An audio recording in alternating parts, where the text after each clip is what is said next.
Super बाजार cooperative Kankavli, Sindhudurg जिल्ह्यातील एकमेव वातानुकूलित सुपर बाजार. पत्ता सुपर बाजार, Mumbai Goa highway, SM high school समोर, कणकवली. आपल्या अतूट विश्वासामुळेच आम्ही 25व्या वर्षात पदार्पण करतोय.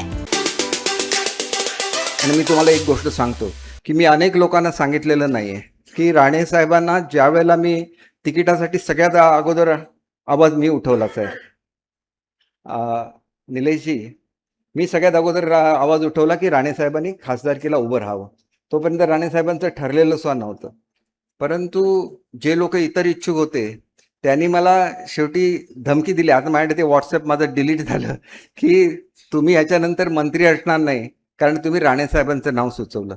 बघा, मी तुम्हाला एक गोष्ट सांगतो की आपल्या मनात असेल ते करायचं असतं. मी काय काळजी करत नाही. मी मंत्री असलो नसलो, साईबांची कृपा माझ्यावर आहे.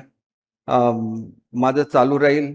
देवाच्या कृपेने आम्हाला वारसा मिळालेला आहे. तो आमच्या आजोबांचा, वडिलांचा वारसा मिळालेला आहे. खूप दुर्लक्ष आमच्या व्यवसायाकडे सुद्धा झालेलं आहे आणि त्याच्यामुळे कदाचित मंत्री नसणं हे आमचं कदाचित साईबांच्या मनामध्ये असेल की तुझी जी कुटुंबातर्फे कर्तव्य आहे ते तू पूर्ण केलं पाहिजे. दत्ताजींनी सांगितलेलं आहे की रिटायरमेंट, बघा मी पदाला चिकटणारा मनुष्य नाही.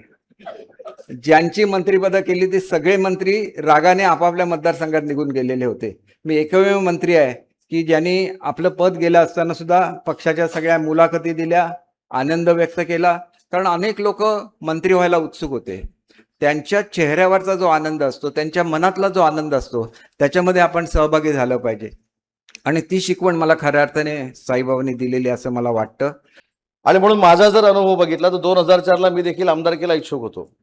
निलेशजी, माझा 14वा नंबर होता. 14वा. 1 नंबरला मोठे दिग्गज नेते, 2 नंबरला दीपक भाईंना माहिती आहे, दीपक भाई त्याचे साक्षीदार आहेत.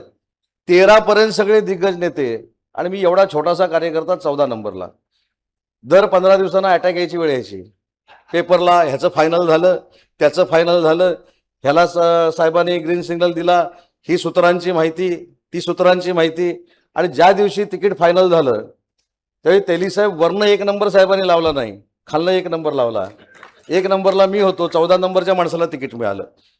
त्याच्यामुळं नक्की नेत्याचा आशीर्वाद लागतो, पण त्याचबरोबर आपलं नशीब देखील लागतं आणि मतदारांचा आशीर्वाद देखील लागतो. आणि तोच निलेशजींच्या मागं उभा राहिला, तोच दीपकजींच्या मागं उभा राहिला आणि आज दोघेही सिंधुदुर्गाचं नेतृत्व म्हणून महाराष्ट्रभर अतिशय चांगल्या पद्धतीनं काम करत आहेत.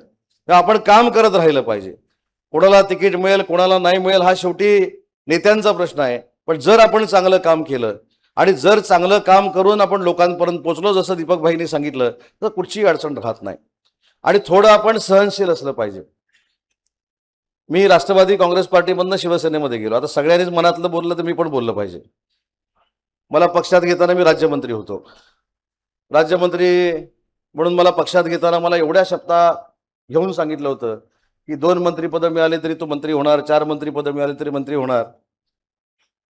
आणि जशी यादी जाहीर झाली, भाई तुमचं नाव जाहीर झालं आणि मी परत रत्नागिरीला आलो. 5 वर्ष मी पण काढलीत. 5 वर्ष मी देखील असं म्हणत होतो आता कोणतरी राजीनामा देईल, आता कोणतरी राजीनामा देईल. असं काही 5 वर्षात झालं नाही. परत निवडणूक लागली, परत मी निवडून आलो.